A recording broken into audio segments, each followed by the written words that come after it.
Pemirsa, pemukim ilegal Israel membakar sejumlah kendaraan di wilayah tepi barat Palestina. Selain pembakaran, para pelaku juga menyerang penduduk setempat.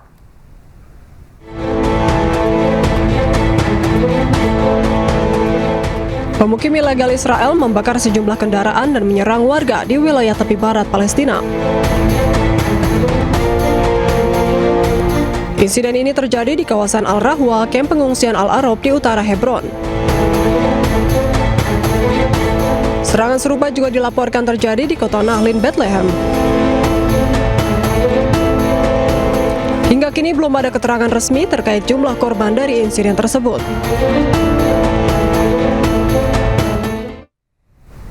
Pemirsa, serangan udara Zionis Israel di kota Al-Haniyah di Lebanon Selatan menyebabkan 5 orang syahid dan beberapa orang lainnya terluka.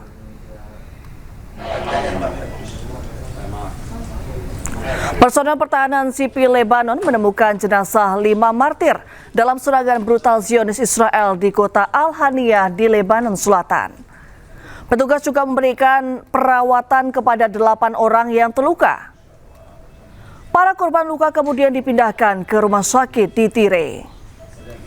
Zionis Israel telah mengeluarkan peringatan evakuasi untuk beberapa daerah di wilayah Tire. Pihak militer penjajah terus melanjutkan serangan terhadap pejuang Hizbullah. Kementerian Kesehatan Lebanon melaporkan bahwa 1.142 orang tewas dan 3.315 orang terluka antara tanggal 2 hingga 27 Maret 2026.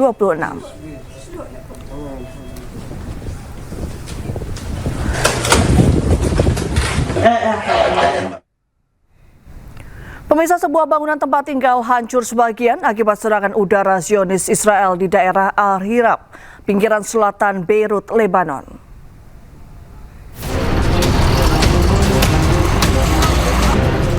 Pesawat tempur Israel melancarkan serangan udara di daerah Al-Rihab, pinggiran selatan Beirut, Lebanon pada hari Senin. Akibatnya sebuah bangunan tempat tinggal hancur sebagian.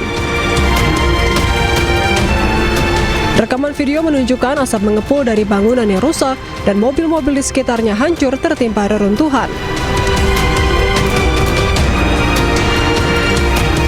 Sebelumnya, juru bicara IDF Avichai Adrae mendesak warga di pinggiran selatan untuk mengungsi karena serangan terus berlanjut terhadap infrastruktur militer Hizbullah.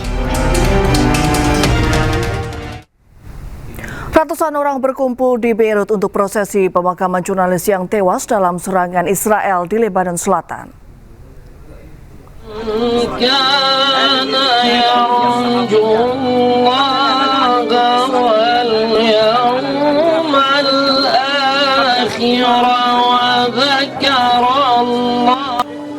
Minggu waktu setempat, ribuan orang berkumpul di pusat kota Beirut untuk mengikuti prosesi pemakaman.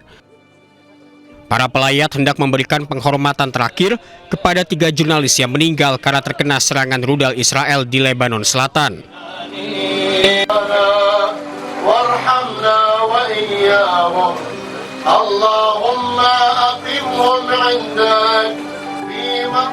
Israel menghantam kendaraan media Al-Manar di Jalan Jezin dan menewaskan Ali Shuib, koresponden Al-Mayadin yaitu Fatimah Fatuni, dan seorang fotografer bernama Muhammad Fatuni.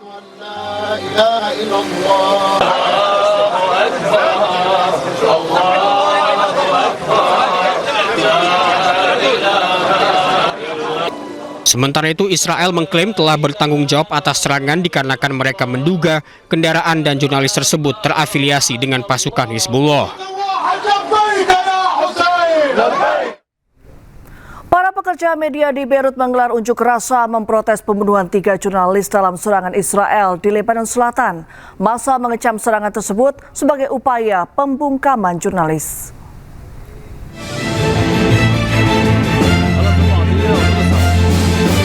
Para pekerja media menggelar protes di Beirut pada hari Sabtu untuk mengecam pembunuhan 3 jurnalis dalam serangan Israel di Lebanon Selatan. Rekaman video menunjukkan para demonstran memegang foto-foto jurnalis yang tewas dan spanduk bertuliskan menargetkan jurnalis membungkam kebenaran dan menyerang jurnalis adalah kejahatan perang. Massa menggambarkan serangan itu sebagai upaya Israel untuk membungkam setiap suara yang bebas dan jujur. Elsie Mufrej, koordinator Serikat Pers Alternatif, menyerukan kepada Mahkamah Pidana Internasional untuk menyelidiki insiden tersebut. بدنا نقول اليوم انه هيدي الجرائم الاسرائيليه المتكرره يمكن بطلت غريبه علينا. اسرائيل صارت عم ترتكب جرائم بلا ما يرفلها جفن. اليوم سمعنا العدو عم يتبجح بقتل الشهيد علي شعيب وعم بيفتخر بهيدا الشيء.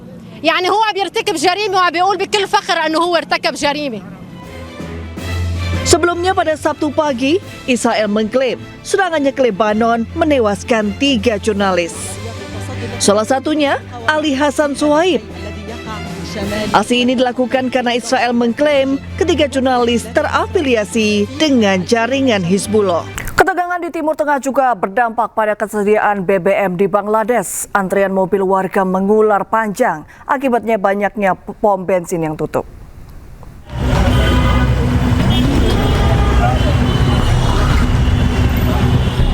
Bangladesh dilanda krisis bahan bakar setelah berakhirnya liburan Idul Fitri yang dipicu oleh gangguan pasokan terkait perang di Timur Tengah. Ribuan pengendara di Dhaka menunggu berjam-jam di pom bensin di seluruh kota. Mereka menunggu lama untuk mendapatkan bahan bakar karena banyaknya pom bensin yang tutup dan pasokan yang tersedia dijatah.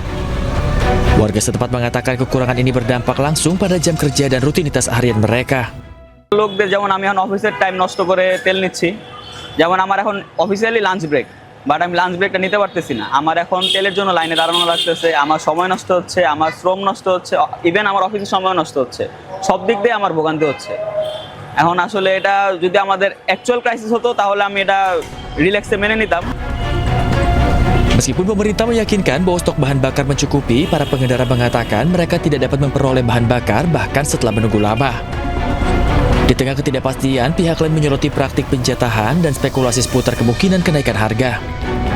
Dampak ekonomi yang lebih luas juga dikhawatirkan jika kekurangan terus berlanjut. Asosiasi pemilik pom bensin Bangladesh memperingatkan bahwa beberapa pom bensin mungkin terpaksa tutup dan mendesak pihak berwenang untuk meningkatkan keamanan di tengah laporan penyitaan bahan bakar dan kerusuhan di pom bensin. Sementara itu, pemirsa, Wakil Ketua DPR Sufmi Dasko Ahmad memastikan pemerintah tidak akan menaikkan harga bahan bakar minyak pada 1 April besok. Sementara itu, stok BBM yang dimiliki Indonesia pun masih cukup. Baik rekan-rekan media sekalian, sore hari ini Dewan Perwakilan Rakyat Republik Indonesia memberikan apresiasi kepada pemerintah yang setelah melakukan komunikasi dengan berbagai pihak serta mendengarkan masukan dari berbagai pihak termasuk Dewan Perwakilan Rakyat Republik Indonesia, barusan tadi sudah diumumkan oleh Menteri Sekretaris Negara mewakili pihak pemerintah bahwa pihak pemerintah belum berencana melakukan penyesuaian harga BBM subsidi maupun BBM non subsidi yang adanya isu beredar di tengah masyarakat akan ada penyesuaian di tanggal 1 April besok. Sehingga kami monitor hari ini terjadi beberapa antrian di beberapa daerah di pom-pom bensin. Sehingga kami himbau dengan adanya pengumuman dari pihak pemerintah bahwa belum adanya rencana penyesuaian harga BBM subsidi maupun non subsidi, yang artinya mulai besok adalah masih tetap berlaku harga yang sama, sehingga masyarakat tidak perlu panik, masyarakat tidak perlu melakukan antrian, dan terlebih lagi melakukan penimbunan terhadap BBM. Hasil komunikasi dengan pihak pemerintah, komitmen dari Presiden Prabowo akan terus monitor dan tetap menjaga kebutuhan masyarakat akan BBM tersebut. Dan sekali lagi kami sampaikan aspirasi kepada pihak pemerintah untuk hal ini. Demikian, terima kasih.